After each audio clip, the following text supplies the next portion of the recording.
자, 오늘 우리에게 주신 하나님의 말씀은 이사야서 40장 1절에서 5절 말씀, 길 예비자라는 제목을 가지고 하나님 말씀 보도록 하겠습니다.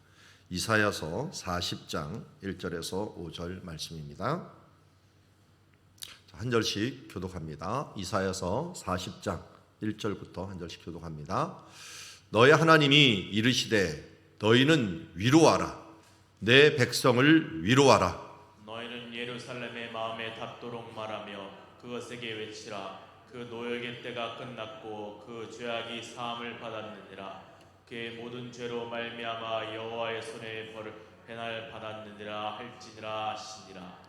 외치는 자의 소리여 이르되 너희는 광야에서 여호와의 길을 예비하라. 사막에서 우리 하나님의 대로를 평탄하게 하라. 골짜기마다 도두어지며 산마다 언덕마다 낮아지며 고르지 아니한 곳이 평탄하게 되며 험한 곳이 평지가 될 것이요. 같이 읽습니다. 여호와의 영광이 나타나고 모든 육체가 그것을 함께 보리라. 이는 여호와의 입에 말씀하셨느니라. 아멘. 자, 우리는 어제 마태복음 3장 말씀을 통하여서 예수님이 이 땅에서 세례를 받으시면서 하늘 문이 열리고 하늘에서 하나님 아버지께서 예수님을 내 사랑하는 자요 내 기뻐하는 자라 인정하는 부분들을 보았습니다. 그런데 이 세례 예식에 정말 큰 역할을 해주었던 사람이 세례 요한이라고 하는 것들을 알게 되고, 또 세례 요한이 외치는 이 부분들은 마태복음 3장 3절에 있는 말씀을 이루려 한다. 선지자 이사야를 통하여 하신 말씀이라 일러스되라고 했는데요.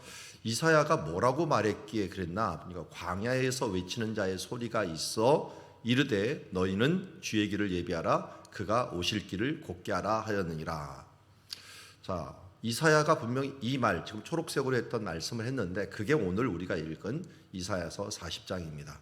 조금은 틀리게 의역을 합니다. 광야에서 외치는 자의 소리가 있다고 하는데 여기 보니까 이 외치는 자의 소리요라고 하는 것들이 있지만 어쨌든 이 말씀은 이사야서 40장 3절 말씀을 우리 번역을 할 때 조금 다르게 번역, 70인경이라고 하는 헬라어 번역을 할 때 이런 식으로 해놨기 때문에 헬라어 번역을 지금 인용을 하다 보니까 이렇게 기록한 것을 보게 됩니다.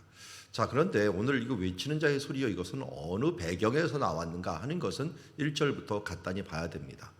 너희의 하나님이 이르시되 너희는 위로하라. 내 백성을 위로하라 라고 얘기합니다. 우리 성경을 전체적으로 얘기할 때 3927이라는 말을 합니다. 구약 성경은 39권이고 신약 성경은 27권이에요. 그러니까 3927로 외워버리면 굉장히 쉽습니다. 그래서 전체가 66권인데 이사야서가 참 재미있게 우리가 어떻게 보니까 장수를 나눴는데 장수가 이사야서가 66장입니다. 6장이고 그 중에 구약이 39권이잖아요. 그런데 이사야가 기록을 했는데 39장까지가 자기 대에 있을 것을 기록했어요. 자기 대에 있었던 것. 그리고 40장부터는 예언이에요. 앞으로 있을 것에 대한 예언을 기록을 해놨어요. 그래서 야, 이사야가 이런 식으로 성경을 꿰뚫었나라고 할 정도로 이사야서는 성경을 대표하는 어떻게 보면 큰 구조를 가진 성경이다. 근데 오늘 우리가 40장을 보잖아요. 그러니까 40장부터는 신약에 해당하는 예언에 해당하는 거예요. 이사야는 거의 뭐 쉽게 말해서 한 700년, 주전 700년경에 살은 거예요. 그러니까 예수님이 오시기 전에 700년 전에 살았던 사람이에요. 이 히스기야 왕과 함께 사역을 했던 그런 선지자로서 북이스라엘이 멸망당할 때 북이스라엘 멸망을 기록하고 또 그들의 이 유다의 위기에 또 선지자 역할을 했던 선지자로 대선지자죠. 그리고 그래서 북이스라엘 멸망할 때는 이사야, 남유다가 멸망할 때는 예레미야, 이렇게 크게 두 선지자가 큰 기둥을 이루는데 그 중에 이사야는 이 유다가 멸망할 것들에 대한 부분들을 이미 바라봤어요. 그게 바벨론에 멸망하고 바벨론에 사로잡혀 가갖고 다시 돌아올 것을 예언을 했는데 그 돌아오는 그것을 예언한 첫 번째 글이 이사야서 40장이에요. 그래서 위로하라, 내 백성을 위로하라. 왜냐하면 이스라엘 백성들, 유다 백성들이 모두 하나님께 범죄함으로 하나님께 징계를 받게 된다는 걸 알았습니다. 그러면서 외치라, 그 노역의 때가 끝났다. 하나님께서 징계하고 값을 치르는 때가 끝났다라는 거예요. 그 죄악이 이제는 사함을 받았다. 우리도 이 죄를 지면 감옥에 보내잖아요. 그런데 이 감옥에서 죄값을 치르면 이제 해방이 되는 것처럼 이스라엘 백성들도, 유다 백성들도 모두 그렇게 되었다는 거예요. 그 모든 죄로 말미암아 여호와의 손에서 벌을 배나 받았느니라. 이제는 너희가 위로하고 회복하는 그런 일들이 있게 될 것이다 하면서 먼저 이 신약의 예언을 이야기할 때 위로라는 말을 씁니다. 여러분, 위로한다라고 하는 말이 나훔이라고 하는 단어를 써요. 나훔이라고 하면 여러분 뭐가 생각납니까? 가버나움. 그러니까 예수님께서 이 가서 사신 마을 이름이 구약에는 없었다가 신약에만 생겼던 도시인데 그 이름이 마침 위로의 마을이었어요. 위로의 마을. 그래서 예수님이 이 땅에 오셔서 위로하는 사역들을 하셨어요. 위로하라, 위로하라 라고 했는데 이것이 바로 예수님이 하신 사역이었고 이사야가 외쳤던 첫 번째 예언적인 말씀이었다라고 할 수가 있습니다.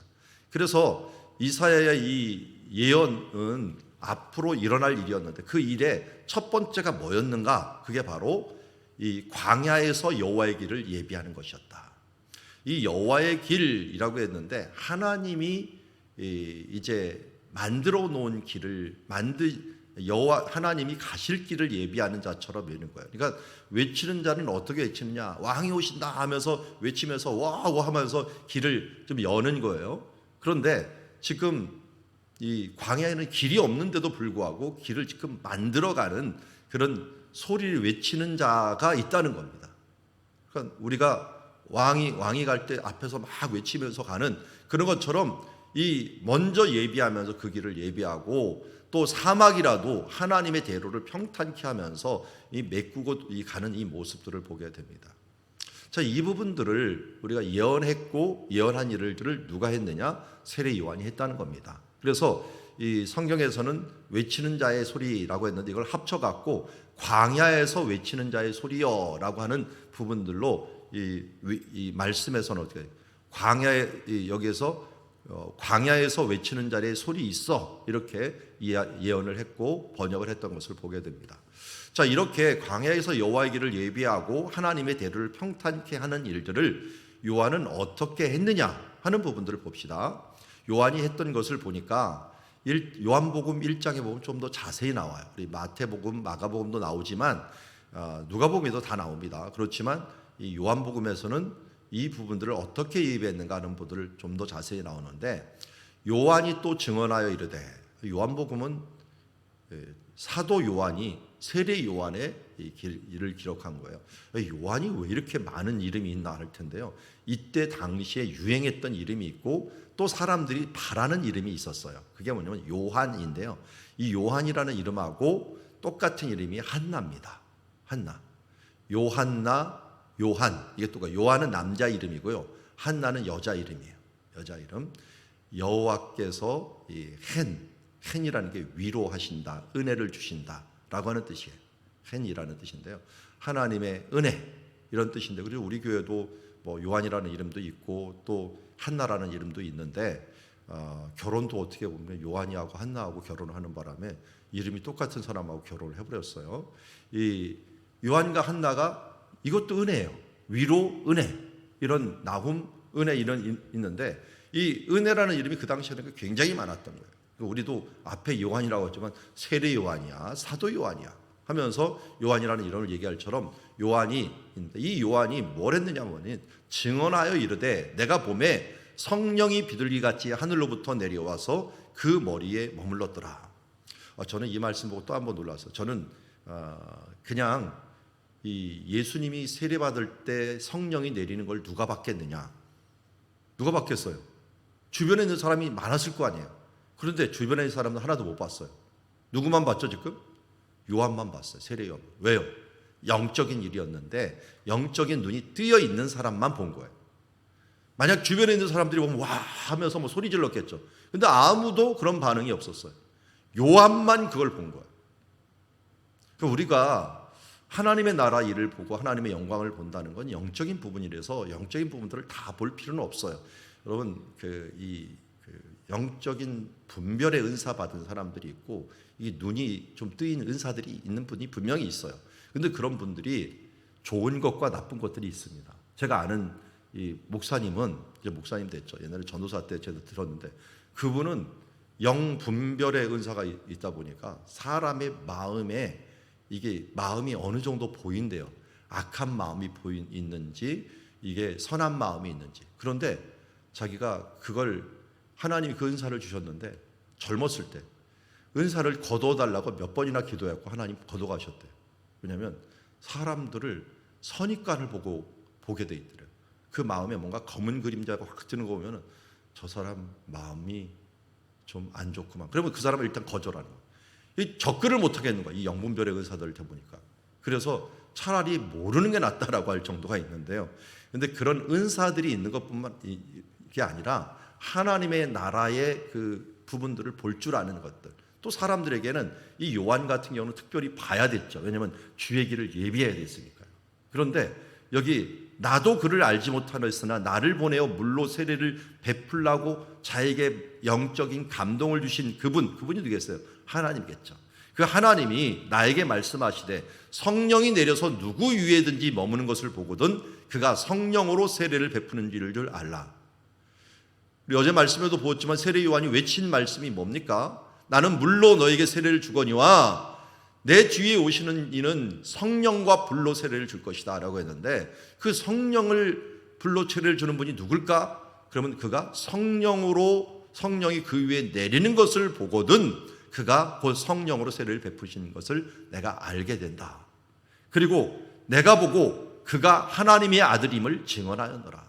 그러니까 1장 32절에 세례 요한이 뭐 했나? 증언을 했는데 무슨 증언을 했느냐? 예수님을 증언한 거예요. 그가 하나님의 아들이심을 증언하였노라.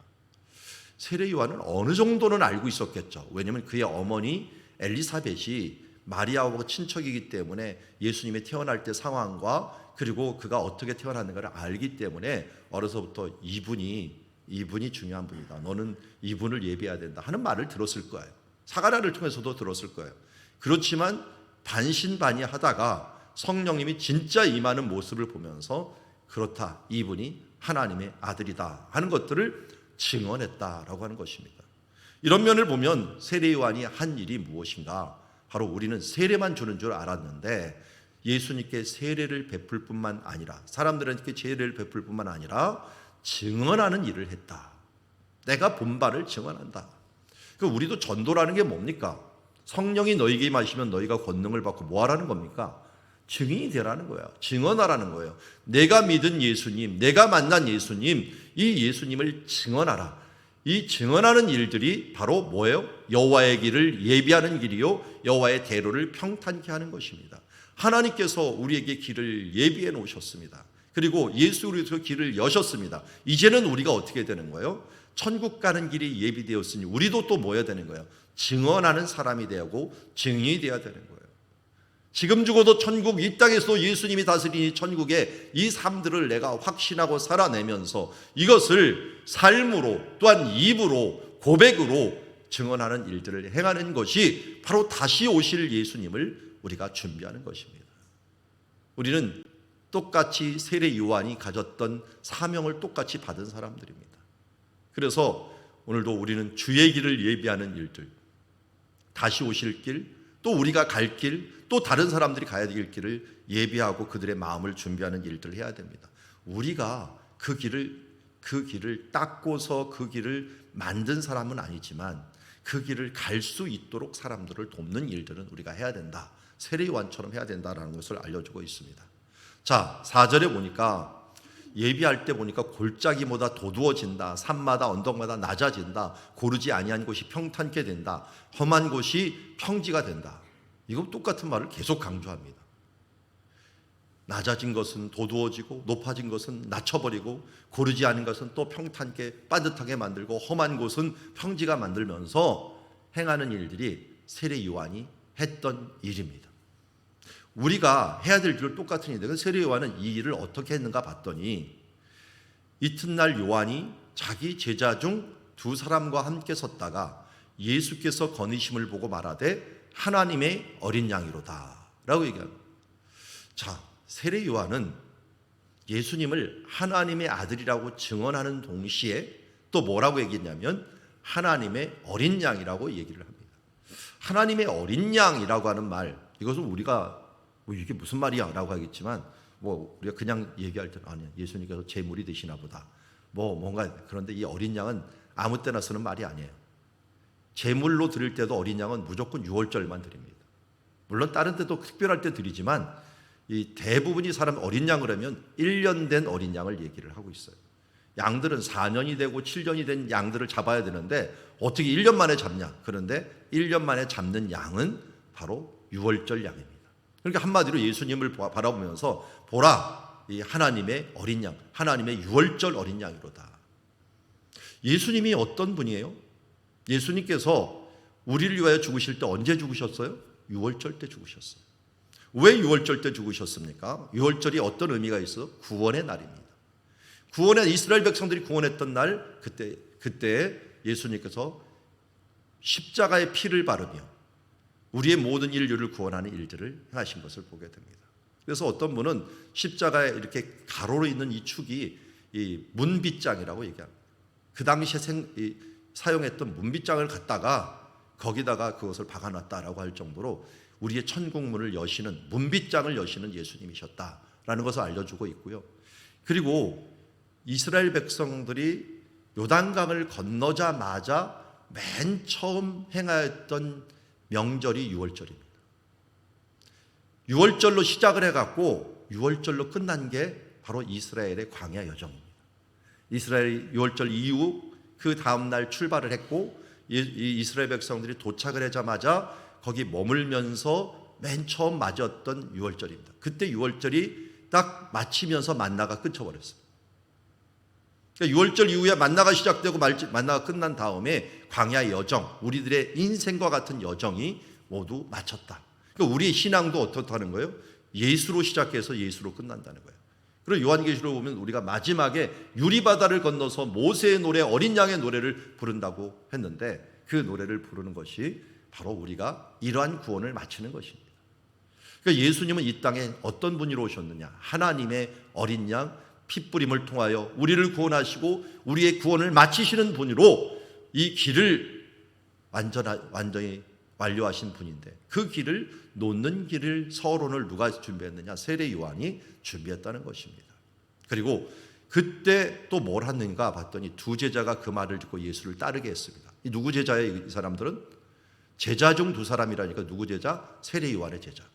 근데 그 세례 요한의 제자 중에 한 명이 누구라고요? 40절에 요한의 말을 듣고 예수를 따르는 두 사람 중에 하나의 이름이 시몬 베드로의 형제 안드레였다. 안드레가 세례 요한의 제자예요. 그런데 그 다음날 그가 먼저 자기의 형제 시몬을 찾아 말하되 우리가 메시아를 만났다 해갖고 예수님을 소개를 합니다. 근데 원래 시몬 베드로는 어디 있어야 돼요? 갈릴리에 있어야 되잖아요. 그런데 어디 있어요 지금? 요단강에 있었던 거예요, 세례 요한하고. 그러니까 뭐 시몬 베드로가 세례 요한의 제자였다는 확실한 증거는 없지만 세례 요한하고 같이 있었다는 건 분명해요. 그의 말을 듣고 그의 뜻을 따르는데 지금 형제 아니에요. 베드로하고 안드레는 형제이기 때문에 거의 베드로도 준 이 세례 요한의 제자였다라는 걸 알 수가 있어요. 그런 걸 보면은 세례 요한이 뭘 준비한 거예요? 제자를 준비한 거예요. 제자들을 준비한 거예요. 이렇게 이 예수님의 핵심 제자들을 준비해 놓고 그들의 마음을 부드럽게 했습니다. 아니나 다를까 이 세례 요한이 준비했던 그 요단강은 누가 지나가는 곳이냐면 갈릴리 사람들이 지나가는 곳이에요. 갈릴리 사람들이 성전으로 예배하러 갈 때 가는 길이고 예수님이 아마 세례받을 때 이때가 초막절 기간이었던 것으로 봐요. 그러면 많은 갈릴리 사람들이 예루살렘으로 이제 이동을 해갖고 예배 드리려고 할 때는 반드시 요단강을 건너야겠어요. 세례 요한이 세례하는 요단강은 그러니까 반드시 갈릴리 사람들은 갈 때 한번 올 때 한번 들려야 되는 장소였기 때문에 세례 요한이 거기서 집중적으로 갈릴리 사람들을 마음을 부드럽게 하는 일들을 준비했고 그들의 길을 예비했던 것을 보게 됩니다. 이게 바로 아주 디테일하게 이 예수님의 길을 골짜기를 돋우면서 언덕을 낮아지게 높은 것은 낮아지게 낮은 것은 높아지게 구부러진 것들은 평탄케 험한 곳은 다듬어주는 이 일들을 세례 요한이 어떻게 했는가? 제자를 양성하고 거기 지나가는 사람들에게 계속한 것을 보게 됩니다. 여러분, 그냥 큰 방향이 옳은 것들 굉장히 중요합니다. 그런데 말은 그렇게 해놓고 디테일한 곳에서 그렇게 준비하지 않고 꼼수를 부린다면 그것처럼 악한 사람이 없죠. 그런데 세례 요한은 큰 방향을 광야에서 준비하면서 외치는 자의 소리로 준비했지만 그 디테일한 것까지도 준비하면서 세례를 주고 또 사람들의 길들을 예비하고 제자들까지 양성해 갖고 그들을 행하게 하자 여호와의 영광이 나타나는 이 일들을 그가 완성하게 된 겁니다. 여호와의 영광이 무엇입니까? 예수님이 세례를 받는 거죠. 여호와의 영광이 나타나고 모든 육체가 그것을 함께 보리라. 실제로 예수님께서 세례를 받으실 때 어떻게 했습니까? 물에서 올라오시니 하늘이 열리고 하나님이 성령이 비둘기같이 내려서 그 위에 임하는 것을 보았다라고 얘기했습니다. 이것은 결국은 구원의 문을 여신 것이고 여호수아가 구원의 문을 열고 가나안 땅에 들어갔던 것을 완성하시면서 우리의 구원의 문을 바로 이 영광 가운데 여신 이 놀라운 사건, 공생애가 시작되는 사건. 그래서 마가와 요한은 예수님의 태어났던 그 일들을 모두 생략을 하고 그 인생의 30년을 다 생략하고 3년 반의 사역을 집중하면서 이 초점을 흐리지 않기 위해서 여기부터 복음을 시작합니다. 이게 복음의 시작이다 라고 하면서 이 복음의 구원의 사역을 가지고 구원을 시작하는 시점부터 구원을 완성하는 시점까지의 기록이 바로 복음서이다 라고 하는 것을 기록할 정도로 하늘문이 열리는 영광의 일로 시작해서 마지막도 영광의 주님으로 승천하는 때까지를 기록한 것이 복음서, 우리가 가진 복음서임을 알려주고 있고, 이것이 이사야서 40장에 있던 세례 요한이 완성하려고 했던 부분이라 하는 것을 우리에게 알려주고 있습니다. 말씀을 정리합니다. 오늘 여호와의 길을 세례 요한은 예비했습니다. 어떻게 해요? 갈릴리 사람들에게 세례를 주며 그들에게 회개하며 마음을 부드럽게 했습니다. 그러면서 직접적으로 이분이 하나님의 아들이다 라고 하면서 증언했고 그분이 바로 성령으로 세례를 주실 분이라는 것을 직접 말해 주었습니다. 그리고 그 얘기를 평탄케 하기 위해서 제자를 양성을 해갖고 어떻게든지 예수님을 디테일하게 돕는 일들을 해 주었던 것을 보게 됩니다. 그리고 그러자 여호와의 영광이 바로 구원의 문이 열리는 그 일들이 바로 이루어지게 된 것을 보게 됩니다. 여러분, 오늘도 우리는 동일하게 세례 요한과 같은 사명을 받았습니다. 증인으로서의 사명, 제자 양성의 사명, 회개하며 사람들의 마음을 돌이키는 사명, 구원의 문, 그 문이 열린 그 모습을 보면서 그 영광의 자리로 나도 들어가고 함께 들어갈 수 있도록 하는 이 세례 요한과 같은 사명을 받았습니다. 그래서 예수님은 세례 요한을 보면서 여자가 낳은 자 중에 가장 큰 자다.